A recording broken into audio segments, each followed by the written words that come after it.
गीत भाषा आम संस्कृति संहिता सबु अछि सबु थिब रही रही कहूथिब केबे आमे भूलिबानी आम अस्मिता अस्मिता अनुचिंता अस्मिता अनुचिंता अस्मिता अनुचिंता अस्मिता अनुचिंता।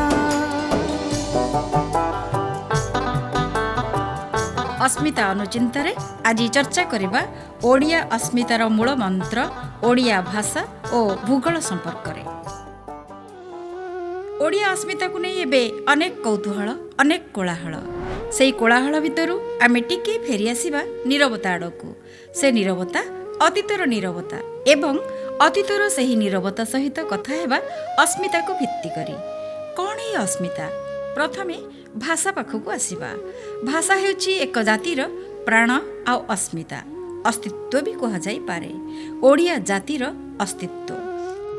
आजिर ओडिशा अतीतरे एक आदिवासी बहुल अंचल थिला। बहु कष्ट साधनार फलस्वरूप 1936 मसीहा एप्रिल मास 1 तारिख रे ओडिशा को मिलिला भाषा भित्तिक स्वतंत्र प्रदेशर मान्यता। आमे पूर्व कथा को आलोचना करबा नाही। केमिति पाइला, केउमानक उद्यम रे पाइला, पाइबा पाई केते श्रम स्वीकार करबा को पड़िला, एमिति नाना कथा। आलोचनार प्रथम प्रसंग रखिबा भाषा भित्ति रे जेउ प्रदेश स्वतंत्र प्रदेशर मान्यता पाइला सेही प्रदेशर भाषा और लिपि। ओडिया भाषा जेउ लिपि रे लेखा जाइछि ताहार अतीत संपर्क रे प्रथमे आलोचना करिबा।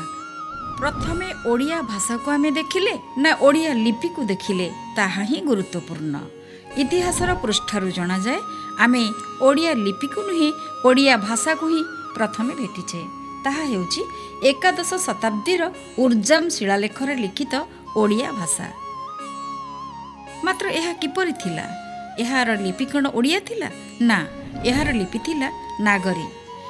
ताहले ओडिया लिपि को आमे एहार 300 वर्ष पर जाई भेटिछे। ता हेउची ओडिया लिपि रे लेखा होइथिबा भाषा। एहा पंचदश शताब्दी रे लिंगराज मंदिर रे खोदित कपिलेन्द्र देवंक शिलालेखरू देखिबाकू मिले।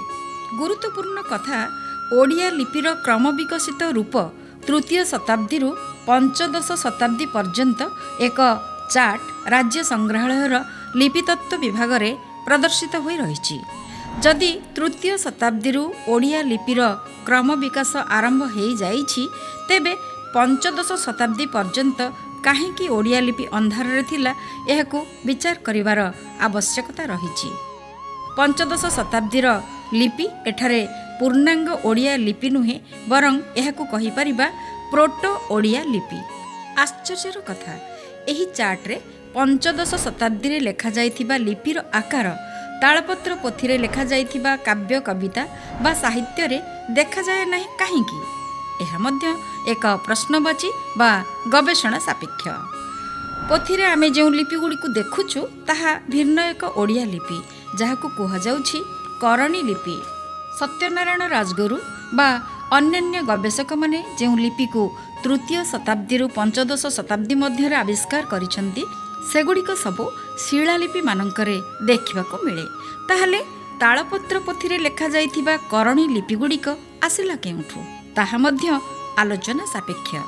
एही करणी लिपि रे लेखा जाइथिबा अभिनव गीत गोविंद जहाकू लेखिचंती गजपति प्रताप रुद्र देव ताहा ओडिशा राज्य संग्रहालय रे संपद भावे साइता होई रहिछि एवं एहा करणी लिपि रे लेखा जाइछि।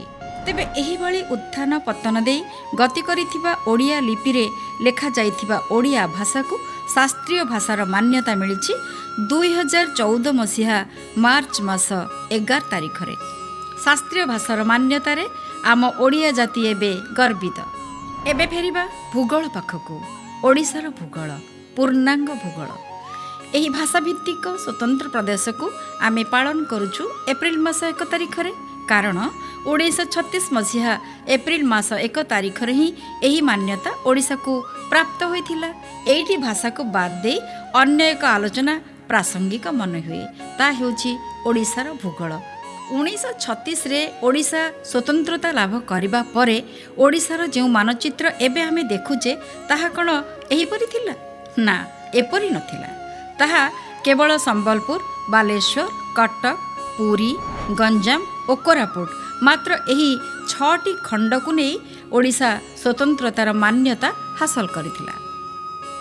ଦେଶୀୟ ରାଜ୍ୟଗୁଡ଼ିକ ମଧ୍ୟରେ ପ୍ରଥମେ ନୀଳଗିରି ଏବଂ ସର୍ବଶେଷରେ 1949 ମସିହା ଜାନୁଆରୀ ମାସ 1 ତାରିଖରେ ମୟୂରଭଞ୍ଜ ଏହି ମୁଖ୍ୟ ସ୍ରୋତରେ ସାମିଲ ହୋଇଗଲା।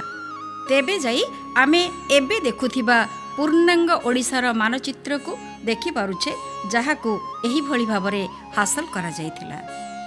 ଏହି ଦେଶୀୟ ରାଜ୍ୟଗୁଡ଼ିକୁ ଏକାଠି କରିବା ପାଇଁ ଓଡ଼ିଶାର ପୂର୍ବସୂରୀମାନଙ୍କର ଅବଦାନକୁ ସ୍ମରଣ କରିବା ଅବସରରେ ଆମେ ପାଳନ କରୁଛୁ ସ୍ୱତନ୍ତ୍ର ପ୍ରଦେଶର ପ୍ରତିଷ୍ଠା ଦିବସ, ଏପ୍ରିଲ ମାସ 1 ତାରିଖ।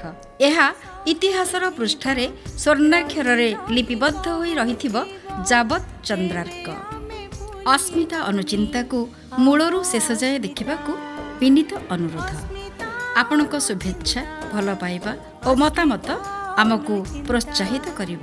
अस्मिता अनुचिन्ता अस्मिता